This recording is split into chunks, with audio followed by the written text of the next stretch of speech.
Hi everyone, I'm Andrey Chebotarov, Travel Technology Competence Leader at AltexSoft, and these are 6 questions that beginner travel agencies and startups ask me about the flight distribution. Let's begin. Where do I get flight search and booking data?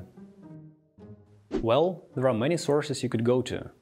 First, there are other travel agents and meta search engines that accept partnerships. If they vet you, they'll let you use their data via an API. For instance, you can get access to Kiwi or Priceline API and look for flights and fares. These guys will give you the core flight data. But the main sources of any flight data are global distribution systems like Amadeus, Sabre or Travelport.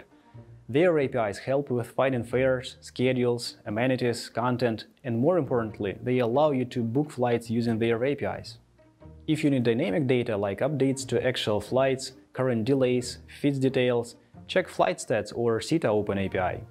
If you want some raw, detailed information, you can go to tech providers.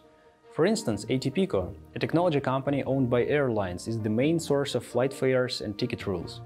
Most airlines publish their fares at ATPico, and they have several APIs for you to get this data. They also share information on amenities, visual content, services, bag allowance, and so on. If you need schedules, routes and connections, you can go to OAG, one of the main flight databases. By the way, this is a cool option if you are doing some innovative product with machine learning and you need a bunch of historic data. Finally, major airlines themselves offer sets of NDC APIs. These APIs allow you to source rich content and personalized offers, but keep in mind that the supply of data is still limited, and this is the most advanced connectivity option in flight distribution. So to sum up, if you need just basic flight search and booking, try other travel agencies or meta search engines. If you need specific raw data like routes, schedules, fares, fare rules, look for tech providers. And if you need a go-to place for a travel agent where you can search and book flights, you're looking for a global distribution system. And for advanced players, there are NDC APIs. What are global distribution systems? These are really important guys as they sit right in the middle of flight distribution. GDSs are the major aggregator of flight search and booking data in the world. Hence the word global in the name. They collect information from multiple sources and allow travel agents to access this data and distribute flights.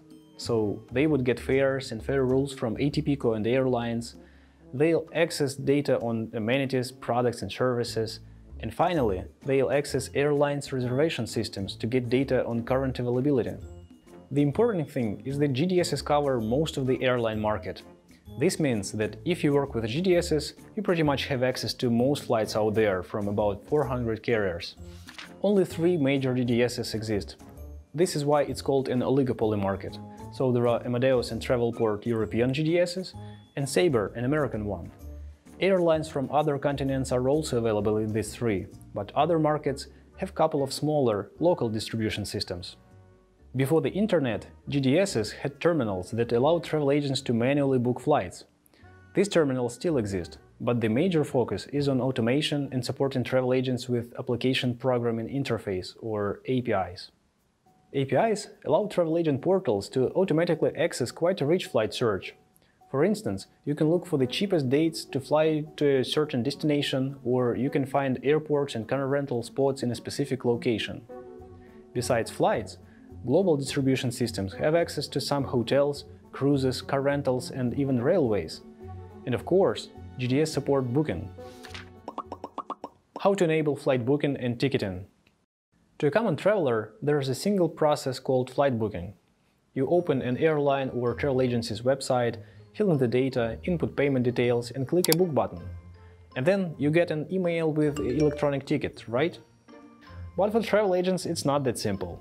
Booking and ticketing are 2 different operations, and both are needed if you want your traveler to actually make it to the destination. So what's the difference?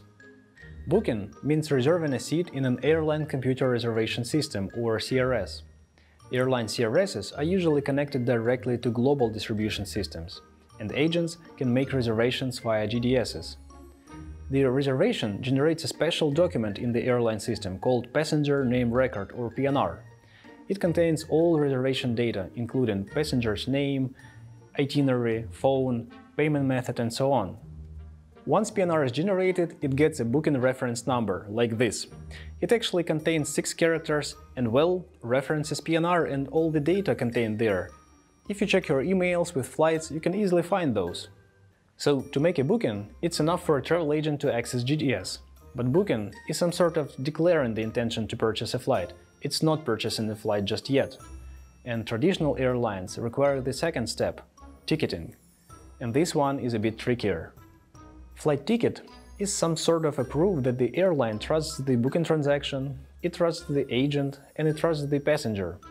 Eventually, a ticket acts as the confirmation that the payment was settled and the airline is happy with the transaction. If a passenger is ticketed, it means that they can board the plane, and if it's not, PNR will become obsolete in a matter of 24 hours after booking. Instead of waiting every single travel agent airlines are ready to work with, they delegate this to IATA, or International Air Transport Association. IATA checks whether a travel agent is trustworthy and certifies them. If an agent has an IATA certification, they can issue tickets on behalf of airlines. So if you want to enable booking and ticketing, you first must have access to a GDS, and second, be certified by IATA. Or here's another option, partner with some other business who's IATA certified. Commissions on flight sales are so low. How do I make money? Let's acknowledge that flight distribution market is a tough one to make money. Commissions are low and the competition is fierce.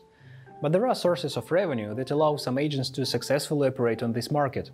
First, you can charge your own service fee at your risk. Service fees normally vary from $5 to $15 if you decide to charge them, and they may hit you heavily in terms of competition. But if you're selling a private fare or you're the only one who sells these flights, which is highly unlikely, you can drive your fees up. As you've guessed, your own markups aren't the only way. GDSs themselves have their own incentives, and even tiers of incentives that depend on the volume of your sales. I see how you crave actual numbers. These usually don't exceed $7 per ticket. In rare cases, you can negotiate commissions with suppliers directly. Usually, airlines would pay higher commissions to those agents who, well, make more sales. If you use a host agency or a consolidator, you would rely on their commission deal with airlines. But still, you would split the money. As for the airlines themselves, say, most domestic flights in the US don't have agent commissions. But those that do can reach up to 5% for the most productive agents, with a normal ballpark of 1 or 2%. But the realistic scenario is that you don't earn money on flights. But you can upsell other services like insurance, virtual interlining, or bundling a flight with a hotel where the commissions are generally higher. Or even charging extra fees for selling airline ancillaries like seat selection or baggage. And so much for conventional methods. Now to the unconventional ones. This is where the technology magic is happening. First, what you can do is build a smart search and booking engine. You can have several agreements with different GDSs, consolidators, agents, or carriers, and your smart engine would choose a specific supplier depending on the flight a traveler actually searches. Or you can have a smart commission engine that would dynamically change your fees depending on the current circumstances, like competition or traveler's itinerary. And obviously, you can use both. More on booking engines and commission engines in my separate videos. How do low-cost carriers differ from full-service airlines? Budget airlines, or low-cost carriers or LCCs, different from traditional airlines or full-service carriers by the way they operate. If I were to generalize, LCCs are trying to cut costs everywhere and at the same time charge for every little service besides flying. What does it mean for an agent? First, they don't use financial mediators like BSP or ARC. These organizations take charge of fund settlements between regular airlines and agents. Ticketing happens after BSP or ARC settle funds to airlines. Most LCCs operate directly with the agent, well, if they do. This means they don't exactly have the concept of ticketing.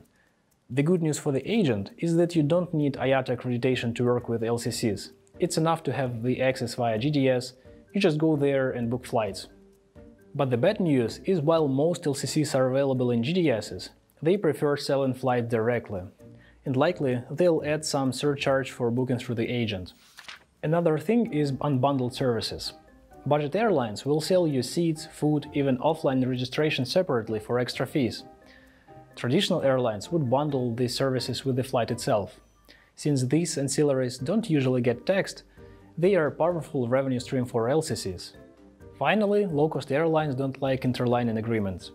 Interlining means that airlines agree to cooperate on itineraries that involve multiple flight segments. A traveler can check in once, fly to their connection hub, and then transfer through the airport, and airlines will take charge of moving luggage between different planes. That's how it works with full-service carriers. To have an interlining agreement means following a lot of compliance rules inside of the industry, and it's not exactly cheap, so LCCs prefer direct flights to the destination that they serve. Some travel agents selling budget flights would provide virtual interlining, suggesting travelers to transfer on their own, and sometimes even between different airports.